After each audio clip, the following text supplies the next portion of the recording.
Educação Física S.A., um podcast sobre trabalho, carreira e negócios, com André Schettino e Kleber Dias. Fala, turma! Estamos começando mais um episódio de Educação Física S.A., o seu podcast sobre trabalho, carreira e negócios do mundo da educação física. Esse é o episódio de número 54 e o primeiro episódio do ano de 2024. Eu sei que vocês estavam com saudade da gente, então a gente preparou para vocês hoje um tema fantástico: educação física do futuro.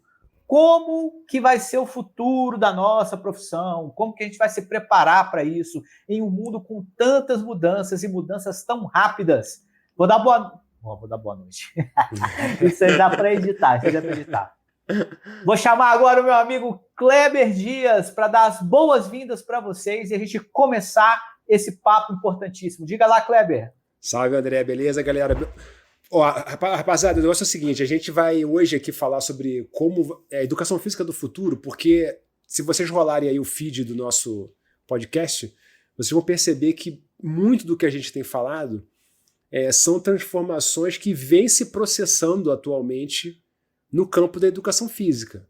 A economia digital do setor fitness, novos segmentos, novos nichos de mercado, novas necessidades, transformações diversas. Mas isso já não se trata mais do futuro. Isso é o presente, né? Parece uma coisa meio futurista, mas na verdade é o presente. Mas hoje, em particular, a gente realmente está querendo se propor a imaginar como é que vai ser de agora para frente. Quais vão ser as consequências que tudo isso que está acontecendo agora vão desempenhar sobre o exercício profissional da educação física e também, que é inevitável pensar sobre isso, sobre a dinâmica de preparação, de formação, de estudo. Como é que você vai se preparar para o futuro? Esse futuro que é sempre tão imprevisível, mas que parece ainda mais imprevisível no contexto que a gente está vivendo. Porque a educação física que a gente está vendo ser praticada hoje em dia, quem se formou há 15 anos atrás não sequer podia imaginar que seria dessa forma. Então você imagina como é que vai ser os próximos 15 anos. Então, André, eu vou te dar um número, você sabe que eu gosto de números, de dados, para a gente poder refletir objetivamente sobre as coisas, e talvez esse primeiro dado seja um ponto de partida interessante para a nossa reflexão aqui sobre isso. No final de 2023, por volta de novembro de 2023, uma consultoria empresarial fez uma pesquisa com cerca de 2.000 pessoas online, tentando sondar quanto que era o tamanho, qual que era o share do mercado fitness brasileiro na internet. Ele chegou a uma conclusão, esse estudo, de que atualmente os gastos com os serviços digitais no campo da atividade física, do esporte e da educação física representam 70% dos gastos com os serviços presenciais.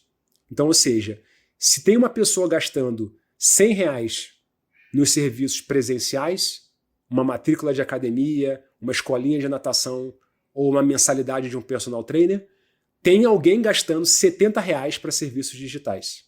Então, ou seja, é uma proporção já muito próximo do digital com relação ao presencial. Mas o que eu acho ainda mais impressionante nessa pesquisa é que em 2020 o gasto com o digital era praticamente zero. Ele era tão pequeno que ele era estatisticamente insignificante. Ele quase não apareceria no gráfico, a proporção desse gasto. Então, ou seja, num curto período de 3 anos, o mundo da educação física digital saiu do 0 para o 70% daquilo que é o gasto do presencial. Então, isso é o cenário do presente. Como é que vai ser o futuro? Como se preparar para isso? Esses números aí que você apontou só mostram a extrema habilidade do digital em disponibilizar, encontrar, formatar produtos exatamente para o que as pessoas precisam, né? Porque muitas vezes você pode entrar numa academia, pode faltar uma coisa aqui, uma outra ali, mas o digital é o seguinte: o que você quer, o digital tem para te oferecer. Se você precisar de algum ajuste, qualquer coisinha para encaixar um produto fitness que vai ser de acordo com o que você precisa, isso aí o digital é capaz de fazer. Esse é o primeiro ponto, né? E para o futuro, inclusive é até importante os nossos ouvintes saberem disso, né? Como a gente está fazendo episódios aqui falando de educação física do futuro e projetando coisas, a chance de vocês escutarem esse mesmo episódio daqui a 5, 10 anos e rirem da nossa cara é muito grande. Então a gente já está fazendo esse aviso logo de cara, mas eu acho que a gente vai radicalizar ainda mais essa situação. Pode ser, existe a possibilidade do digital empatar ou virar o jogo nesses números aí que você apresentou, certo? Do mesmo tanto que é gasto no presencial, ser gasto no digital, ou então até do digital virar o jogo e corresponder a uma faixa maior desse gasto, tá? E o presencial, para o futuro, eu acredito que ele vai se manter, mas o presencial vai virar o que eu, com 40 anos falando isso, talvez tenham ouvintes nossos que não compreendam, mas vai virar o disco de vinil ou vai virar o CD e o DVD, ou seja, aquela coisa para poucas pessoas e de forma bem exclusiva. Hoje, uma pessoa que quer escutar um disco de vinil, existem até, por exemplo, aparelhos, vitrolas aí modernas, né, que se conectam, que se encaixam com outras plataformas, que vão reproduzir o som do vinil com toda aquela nostalgia e tudo mais. E no caso do serviço presencial, a mesma coisa. Eu acho que o serviço presencial ele não morre, mas ele vai virar uma exclusividade de quem quer exclusividade, ele vai virar digamos, um carinho, um cuidado de quem está pagando por aquela presença mesmo, né? E muitas pessoas vão... Né? Isso já está acontecendo, acho que já é meio do presente. Agora, se a gente quiser extrapolar para o futuro mesmo de uma forma muito louca, eu acho que o futuro vai ser nós 100% monitorados o tempo todo em nossos sinais vitais de saúde, fitness, etc., de desempenho. Então, esses equipamentos hoje que eles chamam de wearables, que são as tecnologias que você veste, os smartwatches, os reloginhos e tudo mais, isso vai avançar tanto e vai ficar popular em breve, que muitas pessoas, ou grande parte das pessoas, vão conseguir estar monitoradas o tempo todo nos seus sinais vitais e de desempenho, e vão entrar aí, sim, essas questões que a gente já vê em alguns lugares de emulação de atividade física, né, as questões virtuais. Então, com esses óculos, hoje você pode pedalar, por exemplo, paradinho ali na sua ergométrica, mas pedalar por qualquer lugar do mundo e de outros planetas e virtuais, né? Ou seja, vai ter essas tecnologias, elas vão ser mais exacerbadas ainda, né? Não estou tratando isso como algo necessariamente ou sempre bom, mas como algo que vai acontecer, né? Porque quem está ouvindo a gente pode falar, mas vai perder o contato, isso nunca vai acontecer, as pessoas querem o contato, querem isso, querem aquilo, elas querem, e eu também quero, é muito importante, sair de casa, sair da rua, ver as coisas, mas vão ser serviços diferentes com preços diferentes, né? E acho que a grande massa vai ter acesso a algo que é mais barato, mais automatizado e mais fácil de produzir, e quem quer algo mais exclusivo vai ter que pagar por isso.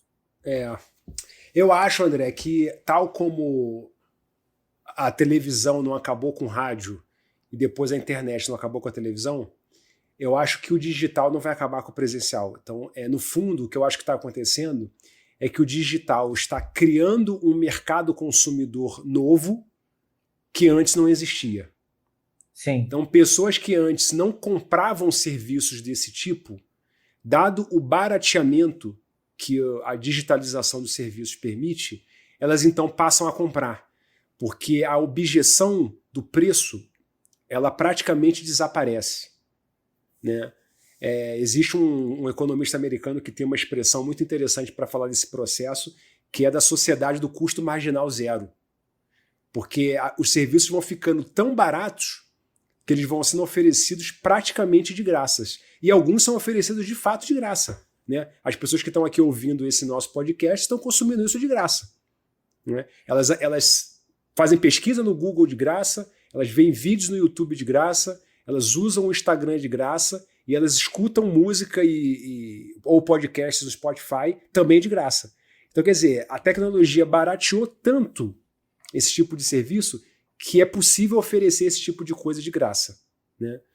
Então, eu acho que talvez o digital no campo da educação física também tem esse aspecto, né? Ele foi barateando, está barateando tanto o serviço que ele colocou para dentro desse mercado consumidor pessoas que ou não faziam atividade física ou faziam atividade física por conta própria sem nenhum tipo de orientação. E agora elas têm uma orientação online. Então, acho que também esse é um aspecto importante, porque muitas das críticas que as pessoas fazem a esse respeito dizem assim, mas a orientação não é tão boa, não é igual a pessoa poder ali orientar, corrigir o movimento. Não, é claro que não é. Só que as pessoas que estão fazendo esse tipo de consumo, elas provavelmente não tinham orientação nenhuma, em grande medida. Ainda que tenham pessoas que talvez tivessem, mas eu acredito que um segmento grande desses consumidores eram consumidores que não tinham orientação nenhuma, e agora tem alguma, né? Uma orientação à distância, uma orientação feita pela internet.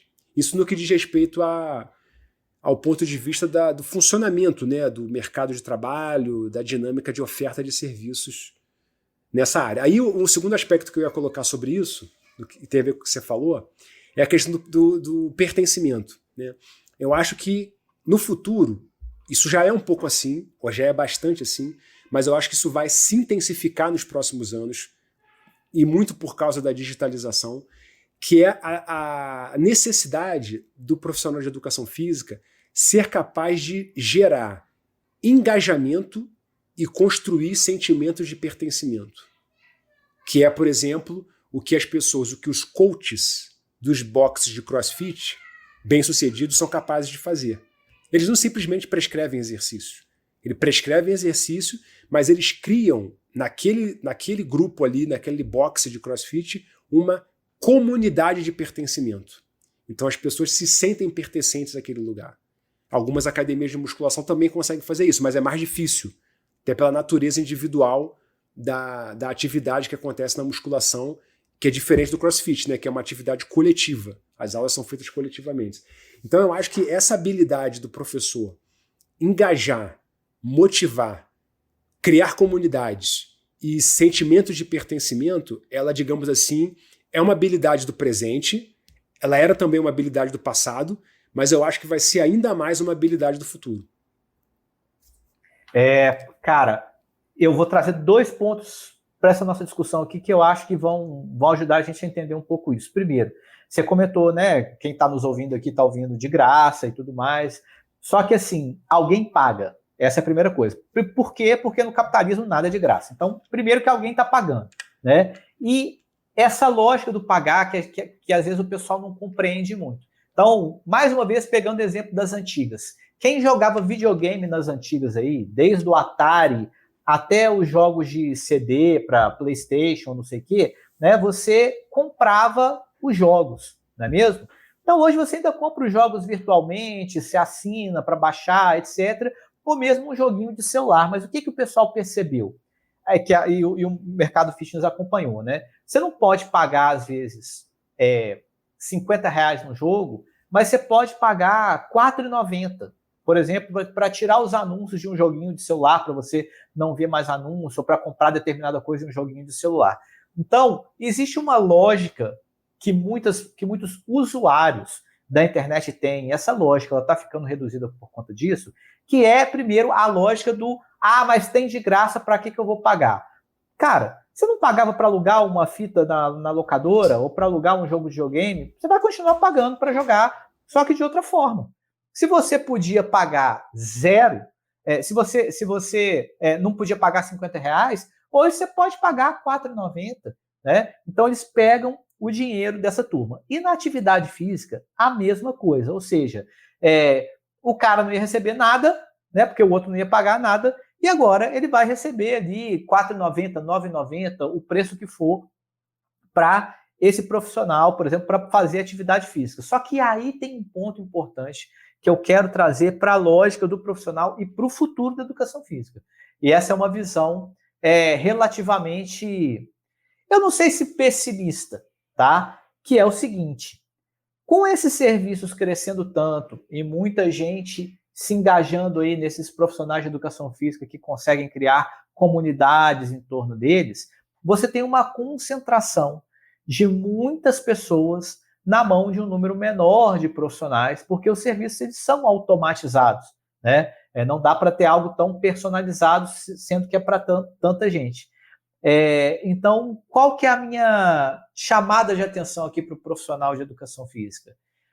eu não acho que a nossa profissão está em extinção ainda, mas eu até acredito que num futuro ela possa se extinguir, entende? Só que eu acho que ela está em extrema redução. Você tinha trazido um dado que você pode confirmar para mim depois, do número de profissionais de educação física que se formam por ano, segundo um último censo da educação do ensino superior. É cerca de 50 mil por ano. Pois é. Olha, não tem emprego para 50 mil por ano, talvez não tenha emprego para 25 mil por ano, e num futuro próximo, talvez não tenha emprego para 10 mil, 5 mil, ou às vezes até 2 mil por ano, e eu vou explicar por quê. Aí, já que a gente está discutindo educação física do futuro, é no futuro de longo prazo. Você ia nos grandes magazines antes e enfrentava uma fila danada para pagar. Agora os lugares estão todos com o self-checkout lá. Você vai, passa no código de barra e paga no autoatendimento. Para fazer pedido também. Se todos esses setores, se o grande setor do comércio, do varejo, etc., está se automatizando, se a sociedade está se automatizando, se começou lá atrás com a agricultura se automatizando e a indústria se automatizando com máquinas, não tem como a educação física ficar fora disso. Não adianta chorar, não adianta espernear, não adianta ficar triste, sabe? Não tem vaga, não tem espaço, não há trabalho, não é? Não temos trabalho para 50 mil profissionais de educação física se formando todo ano no Brasil, entende? Então, não sei se tem outra forma para dizer isso, se é muito pessimista, se é, como é que chama? Catastrófico ou não, mas não tem, não terá. Então, o que a gente está vendo agora é a galera tentando se virar, é o profissional de educação física fazendo 1000 outras coisas, baixando o preço, como se fosse o formigueiro assustado.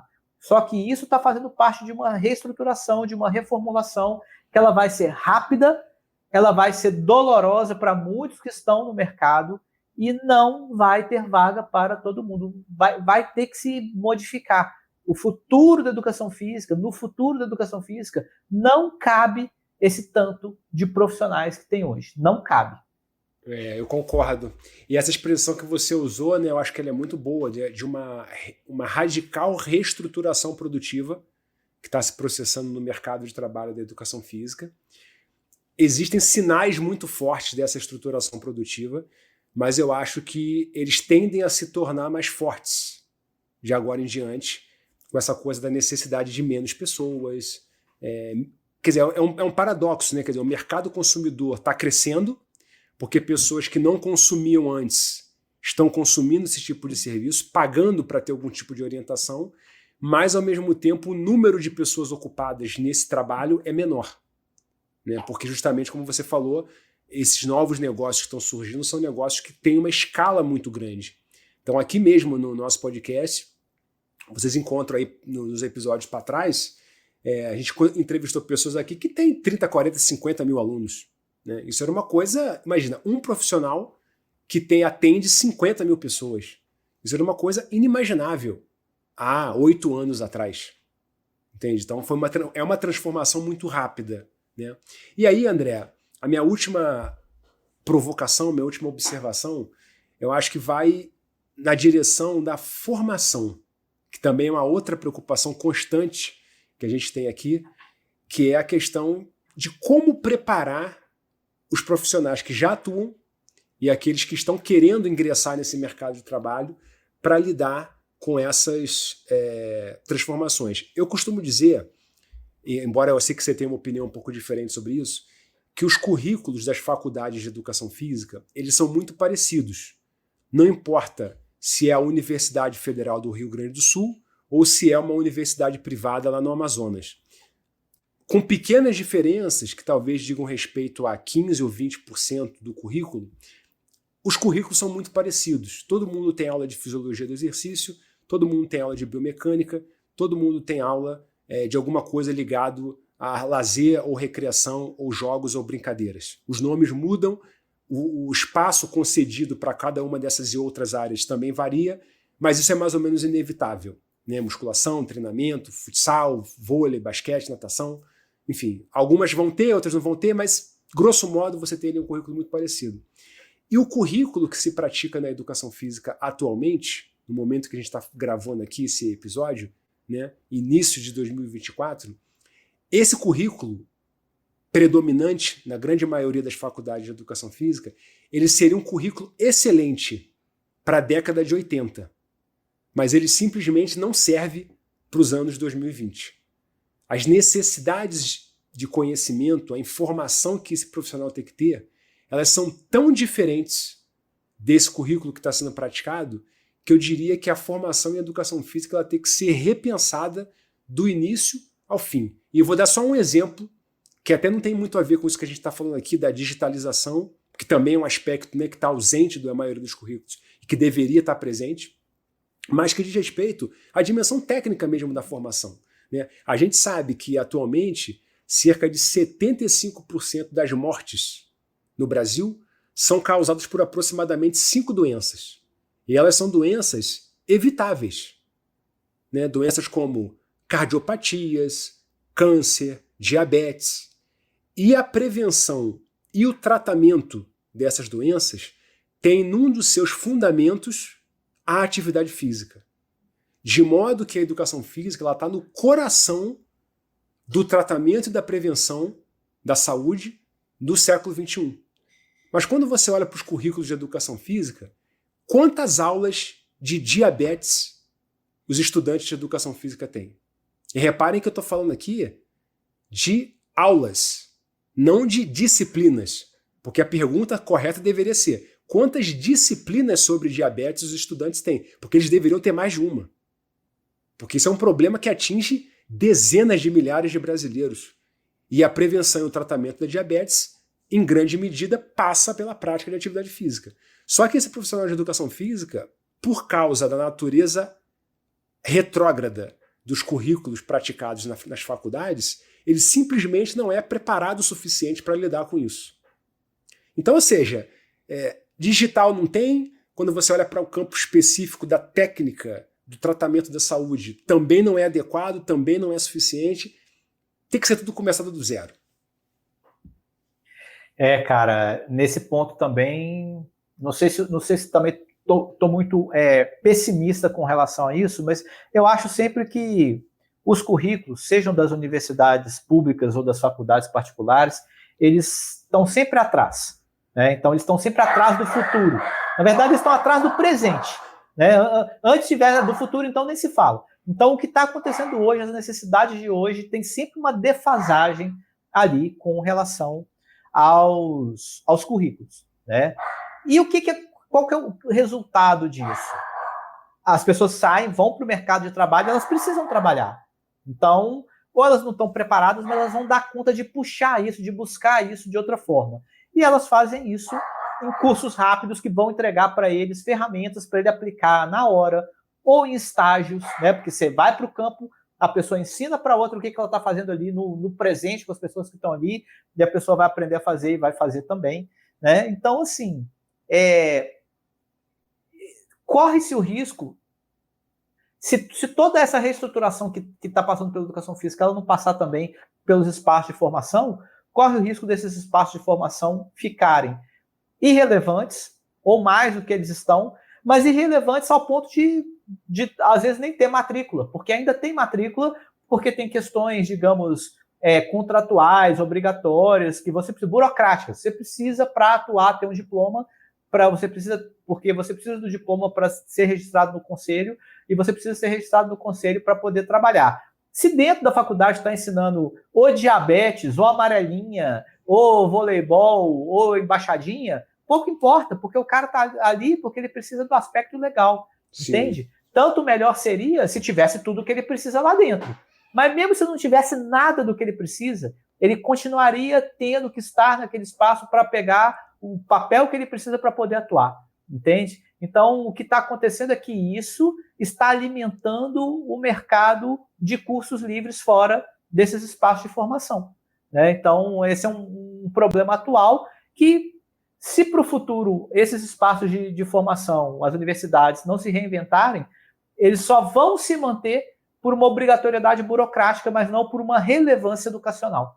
isso talvez já esteja acontecendo, esse sentimento de estar ali simplesmente cumprindo uma obrigação, talvez já exista entre muitos estudantes de educação física. E agora eu vou, talvez, a minha última observação, que tem a ver com uma outra consequência também do processo de digitalização da oferta de serviços na educação física. Porque um brasileiro que viva no Canadá e que cria um site de venda de treinamento de uma modalidade esportiva qualquer, hospedado nos Estados Unidos, ele pode vender para brasileiros, tendo ou não tendo faculdade de educação física. De modo que a digitalização dos serviços, ela torna a regulamentação da profissão mais ou menos obsoleta. Porque não há nada que se possa fazer com relação a isso. Porque às vezes o profissional vai ver aquela venda ali acontecendo, pessoas comprando aquele serviço vão dizer, pô, mas esse cara nem tem faculdade de educação física, ele não tem diploma, ele não se formou, ele não tem CREF. Mas não importa, porque ele mora num outro país, ele vende o serviço dele num outro país, onde essa exigência não existe. Ele pode fazer isso, entende? Porque a internet não tem fronteiras, entende? Ela não obedece, não respeita fronteiras. Então, quer dizer, isso também desorganiza e ajuda, né, intensifica esse processo de reestruturação produtiva e que agrava isso que você falou, André, da irrelevância progressiva que as faculdades de educação física vão assumindo com relação ao exercício profissional nessa área. Então, quer dizer, seria urgente que houvesse um esforço, até a nível nacional talvez, de repensar os programas de formação em educação física que... Isso aqui nós estamos falando dos bacharéis em educação física, né? Mas se nós quiséssemos fazer um episódio só com relação à irrelevância, à desatualidade, o atraso da licenciatura, também teria muita coisa para dizer. Porque não é diferente no campo da licenciatura, né? Os alunos estudam coisas da psicologia de desenvolvimento do começo do século XX, sendo que a gente está na era da neurociência, entre outras coisas, né? Exatamente. E vocês, queridos ouvintes, estão desesperados com esse episódio? Sim ou não? Vocês que estão dentro das faculdades agora, estudando, que estão ouvindo a gente, vocês que estão pensando em fazer educação física, e vocês, assim como nós, que já são profissionais formados há algum tempo, o que vocês pensam sobre o futuro da educação física? O seu comentário é muito importante para a gente. Não deixe de comentar nas nossas plataformas, no Spotify, né, porque a gente lê os comentários e a gente também utiliza isso para os nossos debates, para os próximos episódios, e é sempre importante a gente continuar o nosso bate-papo. A gente vai encerrando, fechando aqui o nosso episódio, agradecendo demais a sua audiência, pedindo para você compartilhar nos seus grupos profissionais, nas suas redes, para que mais pessoas tenham acesso a essa discussão e possam contribuir e valorizar a nossa profissão que está precisando. Valeu, galera. É isso aí. Boa semana de trabalho para vocês. Obrigado aí pelo apoio, pela audiência. Vamos nessa, vamos para cima. Sobe o som. Valeu. Ficou bom, né, cara? Kleber Dias,